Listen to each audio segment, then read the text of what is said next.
उन प्रदर्शनियों के लगाने का महत्व क्या है और वो क्या उसमें शो करके उसकी इनाम पहले पोजीशन पाने का, सेकंड पोजीशन पाने का क्या पूरा तरीका होगा। इसके लिए हमारे साथ जो जजी जिसको पूरे तरीक़ों को कर रहे हैं, तरीके से, हर तरीके से, हर पहलू से, हर दृष्टिकोण से देखा जा रहा है। हमारे साथ इस वक्त स्टेट जो ट्रेनिंग कमीशन है हमारे साथ तुषार जी, हम उनसे बातचीत करते हैं, वही हमें बताएंगे। मैम, सबसे पहले आपका बहुत बहुत स्वागत है। Thank you sir. आप इसको पूरे जज कर रहे हैं इसको जी।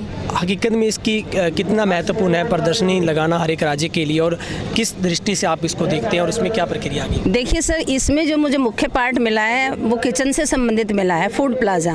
तो मैं समझती हूँ कि लड़कियों का रसोई घर में पारंगत होना बहुत ज़रूरी है। हम पोछा किसी और से लगवा सकते हैं, बर्तन किसी और से मंजवा सकते हैं, लेकिन इवन के अगर हम आर्मी ऑफिसर्स के साथ भी बेटी की शादी करते हैं तो वहाँ भी बावर्ची की ज़रूरत नहीं, बीबी की ज़रूरत होती है, और वही रसोई घर में खाना बनाती है। तो यहाँ जो बच्चों ने खाना प्रिपेयर किया है, खुद उन्होंने चूल्हा बनाया है, चूल्हे के ऊपर उन्होंने एक एक चीज़ तैयार की है और बड़े अच्छे ढंग से तैयार की है। चाहे वो बाजरे की खिचड़ी है, चाहे वो बाजरे की रोटी है, जो आजकल लुप्त होती जा रही हैं, लेकिन हमारा मुख्य उद्देश्य था कि हम अपनी बेटियों को ज़मीन से जुड़ी रखें। तो उन्होंने खिचड़ी भी बनाई, उन्होंने चटनी भी बनाई, उन्होंने दलिया भी बनाया है, मालपुए बनाए हैं, सिंपल पूड़े बनाए हैं, गुलगुले बनाए हैं, उन्होंने रोटियां सेकी हैं, और इवन के अनेक प्रकार की उन्होंने चटनियां बनाई हैं। तो मैं समझती हूँ कि इस प्रकार के कैंप लगते रहने चाहिए ताकि बेटियां बढ़ चढ़कर भाग लें और बढ़िया से बढ़िया अपने रसोई का सामान बनाना सीखें। मैम, यहाँ पे परोसना इम्पोर्टेंट है या स्वाद भी आप चख रहे हैं, उस स्वाद के अनुसार भी इसको देखा जाएगा? सर, मैं तो तभी तारीफ की है मैंने कि स्वाद उसका बहुत अच्छा था। मेरे हाथ भी आप देख सकते हैं, मेरे होंठ भी अब तक चिकने हैं। आपको खाते हुए देखा। सच में ना, तो कहते हैं ना कि तारीफ कपड़े की नहीं होती, तारीफ पहनने वाले की होती है। इसलिए खाने से उसकी तारीफ हुई है, ना कि उसकी बनाने को तो 5 स्टार होटल हैं, 7 स्टार होटल हैं, बड़ी अच्छी अच्छी रेसिपीज बनती हैं, बट यहाँ जो टेस्ट है ना, क्योंकि मेहनत में जो टेस्ट होता है ना, वो बनी बनाई चीज़ में नहीं होता। ये बच्चों ने अपनी जी जान से मेहनत लगा करके इसको बनाया है। मैम, आपने हिंदुस्तान स्काउट्स गाइड्स की पूरी ड्रेस को पहना है, आप वेल ड्रेसअप हैं। आप बेटियों के संदर्भ में अगर आपसे पूछूं, स्काउट्स गाइड्स की जो भूमिका है कितना महत्वपूर्ण मानते हैं, और ज़रूरी होना भी चाहिए क्योंकि हर एक बेटे के लिए वो अपना बचाव खुद कर सके? सर, मुझे ना बेटी होने पर बहुत गर्व है। मैं आपको बताऊं, हम 6 बहनें हैं, और मेरे पापा ने एक ही बात बोली थी मम्मी को कि शांति, मेरी बेटियों के साथ खाने में, पीने में, ओढ़ने में, पहनने में और एजुकेशन में यदि बेटों से अंतर किया तो मुझसे बुरा कोई नहीं होगा। तो सर, मैं ईमानदारी से कहती हूँ, मुझे अपना बेटी होने पर गर्व है, और मैं हिंदुस्तान को भी हिंदुस्तान स्काउट गाइड को सलाम करती हूँ कि वो बेटियों को इतना आगे तक ले जा रखा है। उन्होंने मुझे सलवार कुर्ता नहीं सिलवाया, उन्होंने मुझे पैंट शर्ट ही सिलवाई। तो आप देख रहे हैं मेरी वेशभूषा को कि उन्होंने, हमारे यहाँ कोई अंतर नहीं है, बिल्कुल भी अंतर नहीं है। आप कहोगे ना लेश मात्र, वो भी अंतर नहीं है। तो हरियाणा वाले इस बार पहली बार देख रहे हैं क्योंकि पहली मिनी जम्बूरी हरियाणा में हुई है जी। इस बार हरियाणा ने अगर खुद किया कि हम ही दीजिए, और प्रधानमंत्री तक जी, मोदी साहब तक बात पहुंची। लेकिन अब बेटियां हरियाणा के तमाम जिलों से निकलकर घर से बाहर आई हैं, कितनी बड़ी बात है, और वो खुद अपना बचाव यहाँ पे सीख रही है, संस्कृति को परोसा जा रहा है, खाने पीने की आप बात कर रहे हैं, और वो सेल्फ डिफेंस पूरी तरीके से। जी जी जी, ये हमारा मेन मोटो है, मेन उद्देश्य है। हम आदरणीय प्रधानमंत्री जी की हर बात को सर माथे रखते हैं, और उनकी हमेशा हमारे साथ उनका आशीर्वाद रहता है, और उनके आशीर्वाद के बलबूते पर ही हम बेटियों को घर से निकालते हैं। और मैं सच्ची बताऊं, मैं उन माँ बाप को भी सैल्यूट करती हूं जो बेटियों को निकाल करके, अपने हृदय को निकाल कर हमारे पास सौंपते हैं, और हम बेटियों को उनसे भी अच्छे तरीके से यहाँ रखते हैं, बढ़िया भेजते हैं, 19 से हम 21 करके भेजते हैं। चलो मैम, आप आखिरी सवाल आप जजीज कर रहे हैं, इसमें क्या प्रक्रिया रहेगी, फर्स्ट और सेकंड, आप क्या आपको चीज़ ज़्यादा इम्प्रेस कर रही है यहाँ पे? मुझे यहाँ पर जो चीज़ इम्प्रेस कर रही है, सच्ची बताऊँ तो ये कर रही है कि छोटी छोटी बच्चियाँ हमारी इतनी मेहनत से खाना बना रही हैं, और उनका जो परोसने का तरीका है और उनका जो प्यार है, उनका जो लाड है, वो मुझे इतना मोहित कर रहा है कि मैं काश मेरे भी एक बेटी हो जाती, क्योंकि मेरे सिर्फ 2 बेटे हैं, और आज मुझे ये हो रहा है कि बेटी तो हर घर में होनी चाहिए, चाहे एक ही हो जाए। बिल्कुल, बातचीत के लिए बहुत बहुत शुक्रिया। Thank you. बाकी एनर्जेटिक आपकी भाषा से मुझे भी एनर्जी मिली। वाकई बेटी शान है, बेटी हर घर की शान है, वो हर घर का श्रृंगार है। और तुषार मैम ने हमें बड़े बारीकी तरीके से बताया कि बेटी का महत्व क्या है और बेटियां कितनी आज हर क्षेत्र में आगे हैं, वो घर से निकलकर बाहर आ रही हैं, वो अपना बचाव खुद सीख रही हैं। खाना पकाने की बात आए, चाहे खुद को अपने आप को किसी भी तरीके में प्रेजेंट करना, और सही मायनों में हिंदुस्तान स्काउट्स गाइड्स की जो मोटो है, जो इसका नारा है, वो भी यही है कि मानवता की सेवा नर सेवा है, वही ईश्वर की सेवा है। और यहाँ पर हर हालातों से लड़ने की जो प्रक्रिया बताई जाती है कि अगर कैसे भी हालात चाहे कैसे भी हो जाएं, उनसे लड़ना कैसे है, उन पे काबू कैसे पाना। वाकई हरियाणा को सलाम है, हरियाणा की बेटियों को सलाम है, हरियाणा से बाहर की आई उन सभी राज्यों की बेटियों के लिए सलाम है। हमारे दर्शकों को हम बारी बारी से यहाँ पे पूरे हरियाणा के पूरे कल्चर को दिखा रहे हैं, हरियाणा से बाहर आए राज्यों के कल्चर। तो सबसे पहले मैंने आपको रेवाड़ी दिखाया, उसके बाद बात थी महेंद्रगढ़ की, उसके बाद आता है पानीपत, सिरसा है, मेवात है, फतेहाबाद है, कुरुक्षेत्र है। इस तरह से अलग अलग राज्यों ने अपनी प्रदर्शनियाँ यहाँ पे लगाई। लेकिन सबसे पहले थारा स्वागत से हरियाणवी एक हरियाणा एक के ढाल, जो कि हरियाणा सरकार इसको प्रमोट भी कर रही है। और पानीपत की जो एग्जीबिशन यहाँ पे लगी, उन्होंने भी इसको अपनी तरफ से प्रमोट किया गया है। और यहाँ पे पूरी उस खाट को दिखाया गया है जो कि हरियाणा वाले लठ गाड़ने में हमेशा आगे रहते हैं। मतलब पूरे कल्चर को उस वास्तविकता से दर्शाया गया है जो हमारा सही रूप से हमारा कल्चर है, चाहे वो आज विलुप्त हो गया या विलुप्त होने की कगार पे, लेकिन उसको बचाने के लिए भी स्काउट्स गाइड्स का भरपूर प्रयास है। पानीपत की तरफ से मलिक सर और मेरे साथ मैम है। मैम, सबसे पहले आपका स्वागत है। पानीपत की तरफ से आप पूरा चरखा और पूरे ठाट बाट यहाँ पे जिला पानीपत को आपने दिखाया है। क्या ऐसी अद्भुत पानीपत की खासियत और मुझे बताइए। धन्यवाद सर। देखिए सर, प्लीज़ आप इधर अगर आ सकते हैं, तो हमने एक जच्चा बनाई है जिसको बेटी हुई है। और हरियाणा में एक प्रथा होती है कि जब लड़का होता है तो महिलाएं कुआं पूजने जाती हैं उस जच्चा को लेकर के।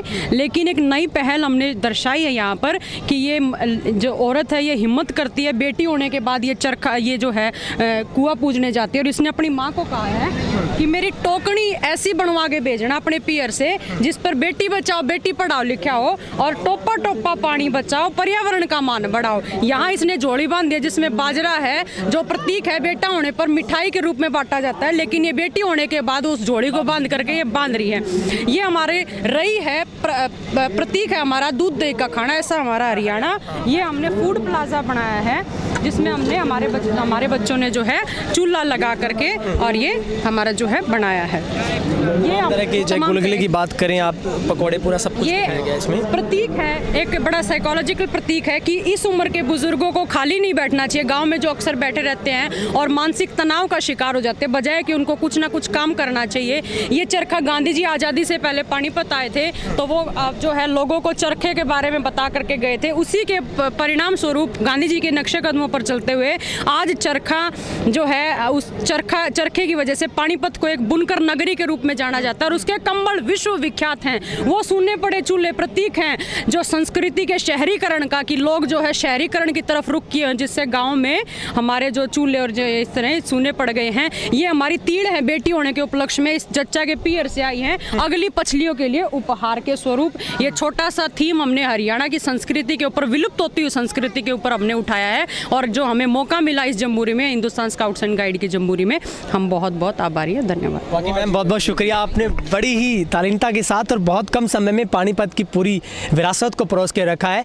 वाकई बहुत बड़ी बात है। हमारा इस जज्बे और इस भावनाओं को सैल्यूट है पानीपत के लिए, जिन्होंने यहाँ पर पूरी उस कल्चर जो आज शहरीकरण की तरफ लोगों की दौड़ है कि हम अपने आप को भूल गए, हम अपने कल्चर को भूलते जा रहे हैं, लेकिन उसको यहाँ पर परोस के वाकई उन यादों को तरोताज़ा किया। हमारे दर्शक भी आज काफ़ी अपने आप को सुखद महसूस और काफ़ी असीम महसूस कर रहे होंगे कि आज हरियाणा की आपको अपनी संस्कृति जो आपसे दूर हो गई थी वो आपको आज हकीकत में नज़र आई है। लेकिन इसके बाद सिरसा की बात करते हैं। हरियाणा में सिरसा काफ़ी अहम है क्योंकि सिरसा जो लोकसभा का क्षेत्र है वो हरियाणा का आखिरी लोकसभा का क्षेत्र पड़ता है, क्योंकि ये जो असेंबली वो आखिर में हरियाणा के उस शोर से आती है जहाँ पर राजस्थान पंजाब टच करते हैं, कि त्रिवेणी सिरसा के नाम जिस एरिया को जाना जाता है। लेकिन सिरसा वालों ने अपना अलग से इसको पूरा जिसको आप कहेंगे लुकिंग टावर जिससे पहरा दिया जाता है, ऊपर आप सो भी सकते हैं, ऊपर रहकर आप अपने खेत या अपने आप गाँव कोई भी हालात हो वहाँ पर आप अपनी रखवाली करते हैं। उसके बाद नीचे बैठने की व्यवस्था है, सीढ़ियाँ भी बड़े स्काउट्स गाइड्स जिस तरीके के लिए जाने जाते हैं मशहूर जिस बात के लिए, वो सीढ़ियाँ लगाई गई हैं। और अंदर पूरे सिरसा के ठाट बाट को दिखाया गया। मैं आपको सबसे पहले अंदर दिखा देता हूँ इस प्रदर्शनी के अंदर क्या कुछ लगाया गया है। सबसे पहले आप अंदर देखेंगे तो अंदर सिरसा वालों ने क्या किया है कि अपना सोफ़ा सेट को जचाया गया है, ड्राइंग रूम जिसे आप कहेंगे, पूरी दरी को बिछा के भी जैसे सोने की परंपरा रही है वो दिखाया गया है। उसके बाद पूरा सोफ़ा जो बेडरूम है उसको दिखाया गया है। लेकिन इसके अलावा और चीज़ें हैं, वो हैं ये कि सभी की तरफ से खाने को भी यहाँ पे परोसा गया है, क्योंकि फूड प्लाज़ा यहाँ पे प्रदर्शनी में से एक जो अलग से है वो ये है कि यहाँ पर हर तरह की डिश यहाँ पे लगाई गई हैं। सिरसा वालों ने कमाल किया है, जो चटनी सिरसा में मशहूर है, जिसे आप काचर like that you can say Bagri भाषा में कहा जाता है, जैसे वो है। और इसके अलावा बहुत सारी ऐसी हैं, आप देख सकते हैं, ये गुलगुले हैं, इसके अलावा ये मालपूड़े हैं और ये हलवा बनाया गया है, और ये है आंवला की चटनी। यानी कि ये डिशेज यहाँ पे इन बेटियों ने बनाई, इन बच्चियों ने। आप खुद बनाई आपने, कैसा रहा? बहुत अच्छा लगा सर, हम खुद बना के बहुत प्राउड हो रहा है अपने आप पे। और ये स्काउट का जो कैंप है हमने जो ज्वाइन किया वो बहुत अच्छा लगा है। आप कहाँ से आई हैं? सर हम GSS कालवाना इसी स्कूल से हैं सर। अच्छा, आप सिरसा को सिरसा को प्रेजेंट कर रहे हैं सर। अच्छा, कितनी खुशी हो रही है, आप स्काउट्स के वो तमाम वो भी सीख रहे हैं सारे के सारे? सर बहुत अच्छा है यहाँ, मतलब डिसिप्लिन है वो सीखने को बहुत अच्छा मिलता है यहाँ। हर किसी को रिस्पेक्ट देना कैसे होता है वो सब हम सीखने को मिल रहा है, हमें बहुत अच्छा लग रहा है यहाँ। चलिए, अच्छा लग रहा है। मेरे साथ गंगा से हैं जो इस पूरे को, उन्होंने भी इसको सजाने संवारने का काम किया। सर आपका स्वागत है सबसे पहले। Thank you sir. Sir Sirsa की तरफ से क्या प्रेजेंट है? टोटली ये अपना है, सिरसा की तरफ से हैं जितने भी स्कूल आए हैं वो उन्होंने सभी ने मिलके इसमें योगदान दिया है। इसमें लेआउट है, ये अपना फूड प्लाजा है, रंगोली है, तो सब कुछ तैयार हमने मिलके ही किया है। इसमें मैं अपना स्वागत समझूंगा कि उन्हें मेरे को इसमें रहने के लिए भी, आप जब कोई आए पूछे उन्हें आप बताओगे। चलिए, बिल्कुल। इसके बाद सिरसा के बाद आप देखेंगे उसके बाद मेवात की बारी आती है। मेवात वालों ने भी अपनी तरफ से तमाम वो छाछ, गुड़, बाजरे की रोटी, सरसों का साग, हरी मिर्च, सलाद, आप देखेंगे मेवात को बड़े सुंदर तरीके से और बिल्कुल ट्रेडिशनल तरीके से सजाया गया है। उस पूरे गिलास की बात है, थाली की बात है, जो आज घरों में से गायब हो गई है। माने आप शहरीकरण की दौड़ ऐसी आई कि जिसने चूल्हे के कल्चर को ख़त्म करके आज सिलेंडर को घरों में जन्म दिया है। हालांकि जैसे जैसे आधुनिकता आ रही है, हम भी 21वीं सदी में गए हैं, सब कुछ बदल रहा है, लेकिन बदल इतना कुछ गया कि हम अपने कल्चर से दूर हो गए। लेकिन जो मिनी जम्बूरी हरियाणा में पहली बार आयोजित गांव कालवाना, बिल्कुल हरियाणा के अंतिम छोर से हरियाणा में गूंज जा रही है। हरियाणा नहीं बल्कि पूरे भारत में सभी राज्यों में जिसकी गूंज जा रही है। लेकिन यहाँ से कुछ नया देखने को मिल रहा है कि उस हमारे अतीत को, उस हमारी विरासत को दिखाया गया है जो आज देखने को नहीं मिलती है। शायद आज के बच्चे तो उन चीज़ों को जानते भी नहीं होंगे कि हमारा कल्चर क्या था और हमसे वो कैसे छूट गया, हमारे से कैसे जुदा हो गया, वो सब चीज़ें हैं। अब मेवात में देखेंगे, हम मैम से पूछेंगे क्योंकि उन्होंने सब कुछ यहाँ पे प्रेजेंट किया है, वो बताएंगे हमें आके। मैम आपका स्वागत है। सबसे पहले आप मेवात से आपने इस पूरी प्रदर्शनी को लगाया, थोड़ा आगे आए आप।